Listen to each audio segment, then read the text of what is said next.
Well, all I can say about the poverty is that they've been doing very, very well, and I mean, like, there's nothing great than to see young people, volunteer to help out or be able to go out there and bring out what other people go through and make us see or let the world see and be a part of it, because others are less fortunate to be living life in some places that some of us wouldn't really even dream of growing up in. Let's support each other. Thank you.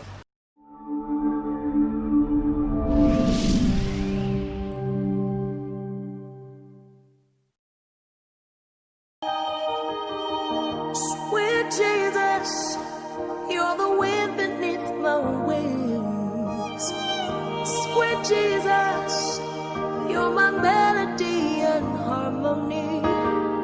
Sweet Jesus, you're the eyes that I see through. Sweet Jesus, yes, I'm dancing to your tune. For as the deer pants for water, so my soul longs for you forever and ever.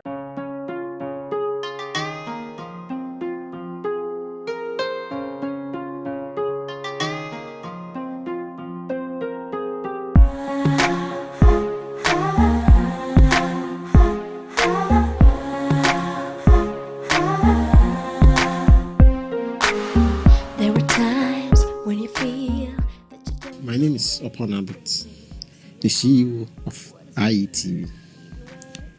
We have realized that there's a big challenge in this country when it comes to education in rural areas. In some communities in Ghana, children attend schools under the shade of trees. Water and other facilities, including basic individual economic investment, such as skills training, are lacking because of inability of government or district assemblies due to effect of bad governance. To cap it all, about 60% of national budget is realized through foreign aid. Effective law enforcement will bring down culture of impunity so that rule of law can prevail over the ongoing culture of lawlessness. This challenge has a long-term impact on the children in these affected communities. Many underprivileged communities would have education extended to children who would consequently be future leaders of the community and the nation at large.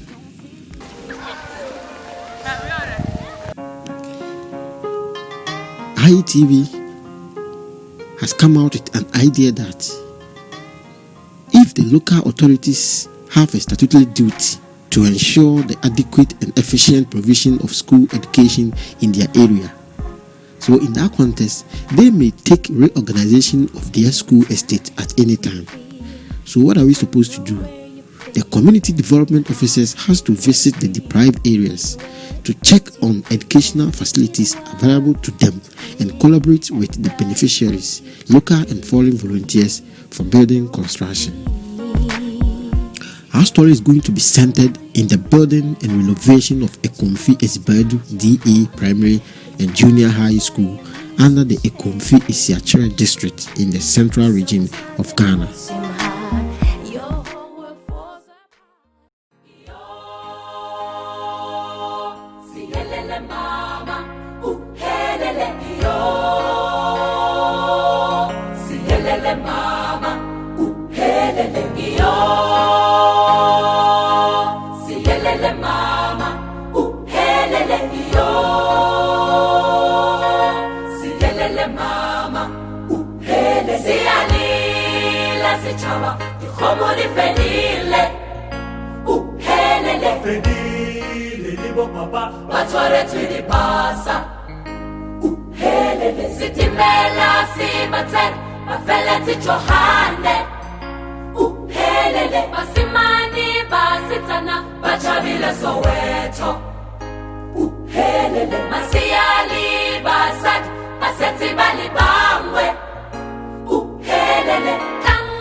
Mama,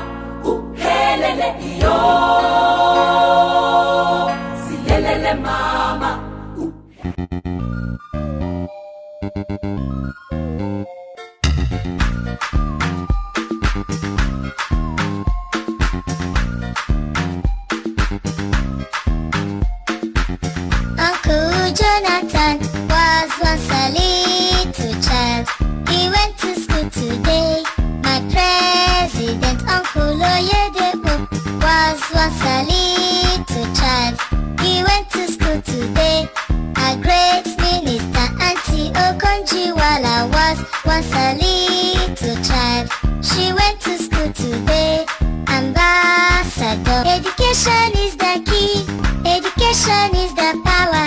Education is the key. Education is the secret. Education is the key. Education is the knowledge. Education. Education is the key. Education. Education is the key. Education. Education is the key. Education. Education is the key. Education. Education is the key. Education. Education is the key. Education is the key to success. IETV. Ebe PM ukrom ha no. Uhwe edan ya mejucha chirem ya school a ebe PA so. School dan pa enkoratim. We KG blog na ohuni sa no. Enkora dan ya enkoratim eko school suade. Uhwe nsu to anan koya asesa o mu books no mu dwane. Oh, this is so it answer ko eti masen aba. Dan ya ohwi wohwe no TV so ye dan ye get fund for any besima krom ofo. Omo si dan no manwie. Ene say ehun nyina pilesi nyina bubu a edan katakura man kataso but krom ofo na abo apata ama GHS 1 to GHS 3 nkura omo tena dan mo hwe emu de mo aye mo nya tutumu to krom nyina. Oh, Ghana in fact ye bre ye Africa with gold, diamond, bauxite, timber, oil, and everything. All the natural resources. We have them here in Africa. We edan ya enkura yi tremosia de safety kura first in here. We edan pillars nyina na yi. Na kura ti dan we mu na nsu ese ya de na beto ha patapa ya bo de nkura tremu amusua de. Enye kura sa kura ti dan we mu no usua de a. Adwen kura tambia na adwen ofie. Odwen aduane because onim say aha na wote no onya comfortable. Dan nya enkoda no mpo mani nje ho se omaye na wo ba school mpo se yamma eni anaho enyai MPP NDC party we ne yewe party we ne yewe ya na ya hweso amho ankoda na dachi the near future na panimfo ebenyo mo omaye mu no ani be nyai pa na amamu be den yenhwe we ye common room staff common room teachers for a post to mo ba mo tenam the teacher ni aya post na kotuba bi sei na se the staff common room ni now we say saying obe sole say obe school abechara de post to okra wonko ane moa pa. Yes, I am passionate about education because it is education that made me. The countries that have made great strides in our time have relied on educated and skilled populations. Education is the anchor for all our plans and programs.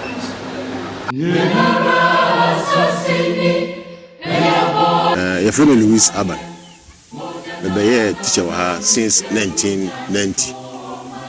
Na school na Atabiase, and chief na Ukumano, man Canada, that is Sida, or apply and on bay Sida. I went to be a Sida name, materials not short way. To enrich class 1 up to classes. The KG1, KG2, na yen atase. The boshed and an air was here. The Numonomia was a name called an antico a Utum. And I'm a coach for BC. I'm quite to us or Jesus 1 up to Jesus 3. We are much for BC. It's been an animal apply now. Get fun, ABC, baby, my second vessel. Jesus. Unfortunately, I'm buying food for you. Your bopata being as a head, no matter or mine bopata. You talk right as a food.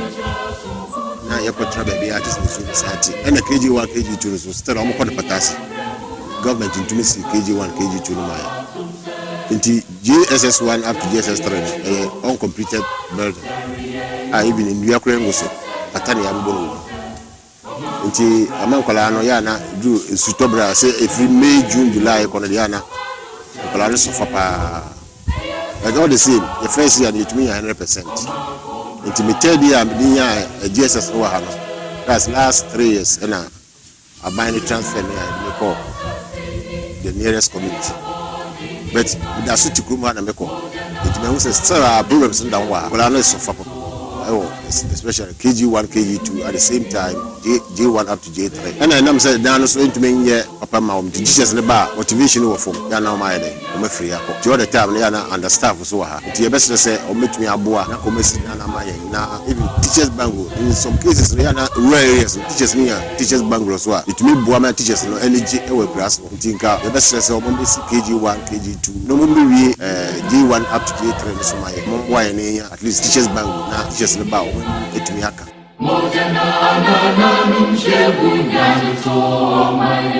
The only have to one more thing to serve when you're the master. I feel MPP now winning, yeah. I feel this now winning, yeah. Constituency way MPP now winning, yeah. Constituency this way now winning, yeah. And it's in the good baby and the teachers and one boy and the minimum crowd, not still a woman who wants sign church or Auntie when you bother. But Brother, bet me a Tradia Africa, sir. Teacher me to be Tradia 37 years. Or retirement, I say about 3,700. Every year, be 100 Ghana. And they say, you hear more baby, so be able to walk boy here, the mother of one. Yes, good done, name Pastor Wooden Nukrina. That I woman that they announced the chance no one will be access the hour and so. Why then? What's the sun? Maybe I'll go to season that now and soon go to it, but then okay, I'm about to. Oh, yeah, MPs now. Just I want to have it. There's a particular kind of leadership that we need in Africa. We don't have leaders in Africa. We have people who come to steal and go. Yeah, to abandon my who want to obey them. That's it. Me, I can't see a man that be I him be than 1 year and son about to night. Until the man, young told Mamma them, you to my home when your baby, you know, I can't want them. It's painful to be our Bahama or by a campaign and I did them near it way. The man you hear already. As a man, yeah, man, here, I saw about them. Why are your children? US, UK, Germany, France. Why are your children not here? Why are they not schooling here? Tabo in Becky Assembly. You see, there is only one question we need to ask and answer. What is the kind of Africa do we want? What is the kind of Africa do we want to see? What kind of Africa are we expecting? If we're expecting an Africa, with high-speed infrastructure development agenda, then we need to create a kind of leadership that will give us that kind of Africa we're looking for. Hi everyone, I'm the head teacher for ETSIBEEDU Basic DA, and I want to use this opportunity to express some of our challenges we face in the school. Every institution has its own challenges, but from the look of things, ours is more suffocating and it threatens academic work. Sometimes it inhibits our progress towards our set targets and objectives. Our main problem has to do with our school building. The building is the exact place where teaching and learning takes place. The pupils have to come back and read their books in the evening, and if the place is not conducive, it really becomes a problem. The problematic part of the building is the roof. It leaks copiously when it rains, and even during the day when it shines, because of the nature of the holes in the roof, the sun rays reflect in the classroom and makes the room very uncomfortable. When it rains, pupils and teachers have to cuddle in corners if the rain doesn't threaten to bring down academic work, if we feel it's for a short term. But when we see the clouds are quite heavy, then academic work is abandoned for the day. The roofing hasn't ever been changed. It started with the first building, so it needs replacement so that the classrooms become conducive enough for teaching and learning. The district gave us hope by providing a new one that was scheduled to take up the GHS accommodation of pupils, but it got to the Lenten level and it's been abandoned. The school and the community came together and thought about how they could manage to use the building at that level, so they provided roofing. They created a shed in the building. You can imagine, they created a shed, so they bought roofing and used cut down trees to raise the shed in the uncompleted building so that people could use it temporarily. But when it rains, the place becomes flooded and lessons have to come to an abrupt end. So no matter how we are trying our best to be innovative about our least resources, circumstances also do not allow us to reach our targets.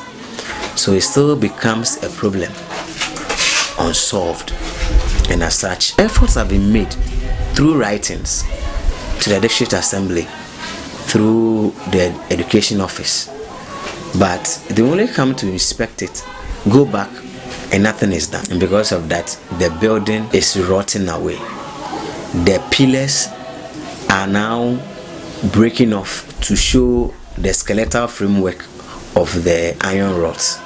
And when this happens, the building loses strength and it might even collapse, such that the little investment that was made from the beginning to this time will come to nothing. Teachers, most of the teachers are not staying in the community because of accommodation issues. We would want authorities to help to create a teachers' bungalow where teachers can also reside in the community. When teachers reside in communities, we all know the importance that the pupils and the parents receive. These heartfelt difficulties we are feeling in ETSIBEEDU, so that to whom it may concern will come to our aid and help us, because the standard of the school since we had our inception of GHS was wonderful. We had a girl who was able to get grade 12 in an interior place like this. So it means the teachers are trying their best to bring the best out of these pupils, and we would need these facilities to aid, become like a sort of catalyst to propel and accelerate whatever we want to do for these pupils to excel wherever they are. So we will keep hope alive and wait till help comes, but we will still manage with what we have, so that when authorities come and inspect, they will know that in fact we have managed and we deserve to be helped. Thank you very much. Family or bed mention, Muko school or EKUMFI or how you're from Bibini from 3 down Ambapum classes.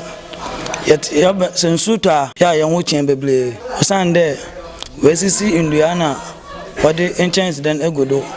So in Suta, no Efian class, na Yako different class. Abandama, young watching ya, Alaye, Namuan Kande.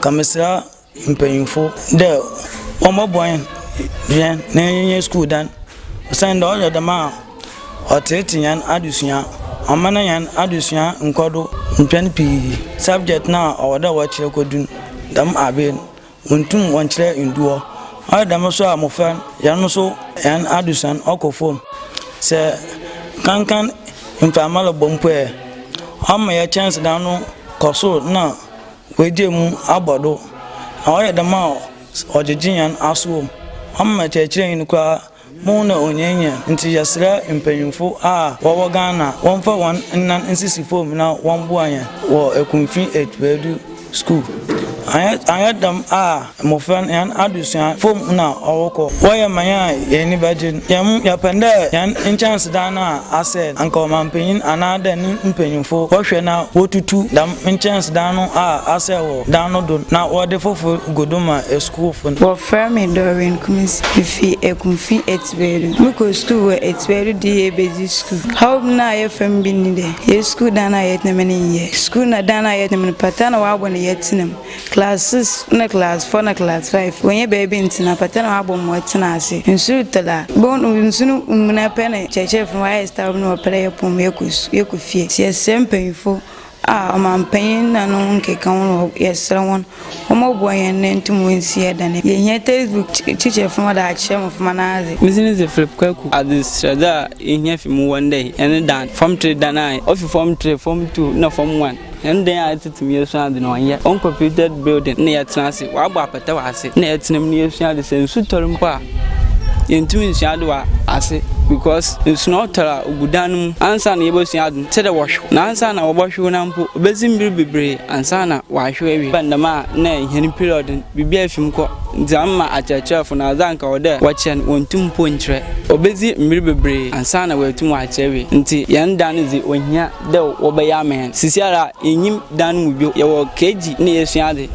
nti sɛ hɛn nuanom nkafo no sɛ wɔba dɛm dan na wɔba betim wɔasua de nti ɔdɛ aban wɔbɛyɛ mehɛn ansa na hɛn nuanom nkafo no ho aba school Mpachom Makasefi EKUMFI ETSIBEEDU from Antikate Odu me school chairperson Mpacho Hawa yewo mo hesese inde yenyi baby a school fo keji moframa no wo suade yengo ne pi ebubu nso yesra ban de akwa no omahwe mehen yetu ho na mon akọ this is cancer nso still yenho hwe nti yakwarara yesra ban de onche na yino mo hu ya mobo EKUMFI ETSIBEEDU ehia ban no moa papa for wo ye school ihu de biara so ye den yato aba yesra da bra ye boto abai omaye hu no moa ye kakra orboboa EKUMFI ETSIBEEDU ye frame dan kwaya mkasa free EKUMFI ETSIBEEDU a wo finfin mantem ase oba EKUMFI ETSIBEEDU a ye wo ahaw bebre na ye haw no ye kode edi kan a eye ye oba ye school mu hono ma ye wo 6 unit classroom ene ye wo 3 classroom bi anka o mu si e de amaye na 6 unit classroom na start free kg a dikosi form 1 ala ya sha ya chiche mama kg for number kum because omo na ye nkola na ye ko 6 unit classroom ko omo si no to the year 2000 na the year 2000 no omo si ye omo ma ho me maintenance da nti top ni na tete ama nsuo to a nsuo no bobam nti se nsuo kura mu na ade ya teacher for no ye ne se ebia omo ba ma nkola na kofie ana se omo kan nkola na kogu class a ebia ba ko bi a ehonom ne ye fine kakra nti yesrese stakeholders ne aban emunipa se obi ba be ye mboa bi a na de ani to district no so de district ne ya bo ma but still na ye hu bi papa bi efi wo ba ye ko school mu aso a enko hwe ye JSS efi JSS 1 no ko si JSS 3 no aye edan bi anko mu si di ama omo na dan no change of government ba nti na ma contractor no waposo kakra ye ko bisa na wasi ni sikamba ko bisa na yasi ni sikamba nye so ye hwa class 1 na ko si class 3 omu na ati nuase ene sua de mpanifo so ntimi betena nuase nti ye bo enua bi hihye mu kakra honom na omotena omusua de na nsuo to a se de enua ne hihye mu na entimi nkova so nyina nti nsuo no eboba dem honom so sa nsuo to a wo se ye pon omo kofi na ye ba yen problem to so to a community center na nanu madaro mo ZCC post kakra ye hia support say other stakeholders and as aban no be boy na say omama community center no yetimi amaso agina hono ma ene de yakwa ma communication networks no from Vodafone na kosi MTN from ngetom kosi akese mo bia ni one man network ye wa ha network ne nyenyenyenyenyenyen ntimi mfanya hwe even obi ye den obi ye bibi kura na so wo frɛ aka che bia hospital so obi yale ana ase ya obeya nko nti yesre so ombetima aboa ye ama asa nema we yetimi aye bibi afa ho ama aboa kuro na nka be ye de pa ya mafuban baby a woko school ni chance da no ogun ye eto ye tutu nti nsuta da ma mafuban wo befe otu ansa na teacher fun wasa waye wa akọ wo kongo no so bebre ebu wo no so monka na ade da wa wura aba ogbahwe na hoye ni ye me ya EKUMFI ETSIBEEDU from Kodio Afedi na me control member EKUMFI ETSIBEEDU ha no krasem ne oye wo haw kakra wo ye school sam nti ye hia mwa ye wo kubo ye school sam ankasa ye hia danka aban botum wa bo he ana de adofo bi botum ayo man go school sam ho ye hia mwa ankasa ye school sam a oya ro da wo ba wo school ne nsu roto ana de nsu mu akasa waka teacher aka tra wo ba na fi ye teacher ni problem yan ko teacher ya wa de se nsu tala ko na mo si ho fo nso do je kwa mo ba fi so we yan sama o ha ho kakra o to fa mo se na ya ko the people teacher we EKUMFI o to na mo ETSIBEEDU teachers wo ba was one because of school dan me tana sa bi insuluba mo no teachers wo books na di na la wa na wa ko fi nti wo nsu na to na wa san wa ba da ma teachers wo do wo be ko mu na nsem ko teachers aba ya fine wo do wa be ko mu wo ba no wo yin na akoro pe no odi gina ana na ina wa san wa echi wo ko because of the way our school dan tin ba wendi jina na won ina woko nti ya saba de ombo boyen no ku asem no to de bi no so hospital in hospital ko imu ko every no cheap pump nka ye penda mala mo fami obi nya wo ka wo ko imu ko fu nya wo ka che ye de wo shechi anara ye de what na bicycle do ye de wo efia ko ro no awo ekunfi oto antana ya wa ka ja ya hwe wo nti no so ya sada no so do ta ba ne nde EKUMFI ETSIBEEDU ya no hospital sam no so ya no so ya sana lo amba ya mu bibi mane me didi David Akop the SMC chairman EKUMFI primary school na school no ye tuwa na mo bebe house here mboa awra babo hen and headmaster and teachers are one tuwa na mo PTA chairman we now kan SMC members in kan ina ye tuwa na mo ya ko office more than 7 times omo di ehwamo yan assemblyman etu an mo akodisi nchen so yanti information bia ndi esre penifo wo abem obi obeka na koma oboboa na ETSIBEEDU school no afane tempefa no de aseda we ka bia bede bama medede Joseph Edu ETSIBEEDU aboa no assembly member no kwasam enwumbre medu akwanya we so mechia mahwefo mo hwam nyina kakra mpede meka fa ETSIBEEDU ni aboa no honye de ETSIBEEDU yen school sam no kwasam nyi oyade a no ho atosin ara yi bra me ba ben mu anade mbe ya assembly man me hunde na esinto wo nti ne kwasam yitu anamo legislative assembly nyame nchade na central regional minister itu nkofo mo ba behwe nti EKUMFI district plan ba behwe ye bibia de nka nyame adom obedi hu dwuma ma ye emuna nso be no na ehwe EKUMFI a na ETSIBEEDU yo school bia ye wo school under the tree amofra kra ko school wo ndwiase ananka entwa ye nti ne nyina no kada regional minister nyem to akara obedi hu dwuma ne kwasam ye hwe ya na dwumedi ne nkodo nti ETSIBEEDU assembly ma me assembly ma me na nanom Oba Hima Unit Committee na SMC PTA itu anamo DC in office go so good ye do pepe na ye koto education director ho nti enye nyina kasai make sa na headmaster kra ka ho ETSIBEEDU headmaster ka ho enye DC ko kasai ya no kado ne kwasam wati school no ho nsam dada nti obambodin do behwe de roofing na say no ba be na ye get fund project bi ho no nso wo si wo wi wo do lent bibia kama by roofing no kai nti moya rehonye de na mkola ne nya bibia wo school nti teachers na wo fo na ade ye hwe na ye bibi wo inside am fo no betum atena na protect on we wi nti tedi de men hia samina ko to DC na DC ka che ne yin sab to bedi hu dwuma asatena almost 3 to 4 years ni onkasa ye ho impanyefo etu hana mo etu sister onkasa ye nti we de mo abaye da nyame ase nti ye be for da makonya dini atase DC na nkasa okwan bi obe hu yen ana obeti yen kan megidi de ontum no da masema ye kan onka da ye ndi hu dwuma bia ya twa latest na adini na akone nchen dise ne oti yenka ommomode no mbo ahen ne ebesre aban na education directors na horo nde honhwe na wombo ahen ETSIBEEDU school ne de CCR bibia du ne de oyara hopa mtibia school na ye ka enye school a nka ndembri ehwe omampanyin na nkasa bo so free education se free education na se school bi today ya mfano be de ne wesuade ne wetum wetwa ne waba free SHS waba no kire yo ho kese kra nti ye so omampanyin do ombo ahen na ye school no momfo ntapapa mfra afi ade ku so hia yen da hina kuma do pon pa do de ETSIBEEDU ko na ngasa yenyi toilet facility nti enyi bebi kura ye ko toilet odu bebi ne ye ko toilet ETSIBEEDU oye dema yen nsunu ye sraban ombombode no ombo ayen DC ya kan ne kwasem ni ya kan ye kan da obeye ochina obeye stre yente ne nka nti omampanyin nankasa ombo ayen omma DC nankasa na so nti de ombombode no nye ye toilet na ade omfa ma ye ETSIBEEDU omfa ntapapa mfra bodi akonye do na masa na chia madofo nyinara de ETSIBEEDU ahoho a anade wona wo fi ETSIBEEDU a wanyi waso gunya da na wo hwe hen nyina de ye wontwa wanyi mehwe oman ETSIBEEDU osade ne mpanyimfo so wada ye ne wa na ye se mpo sa banre mboy na yankasa ebetumi aboa ye ho a kakra nkra yankasa ye nso ebetumi ya ye ne ye da aboa ye na ma ETSIBEEDU ni ye nyine mfa mbu ETSIBEEDU na ETSIBEEDU mfa ntapapa mfra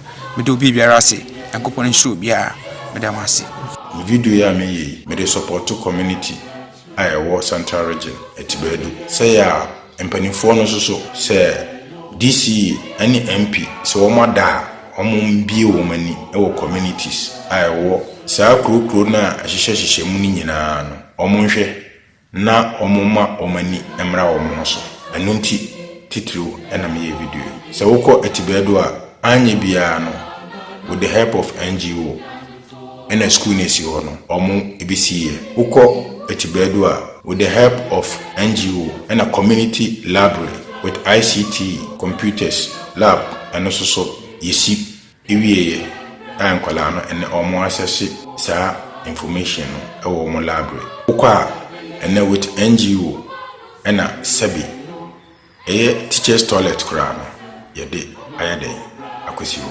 Nti sese no adwuma na aka no oman no asade.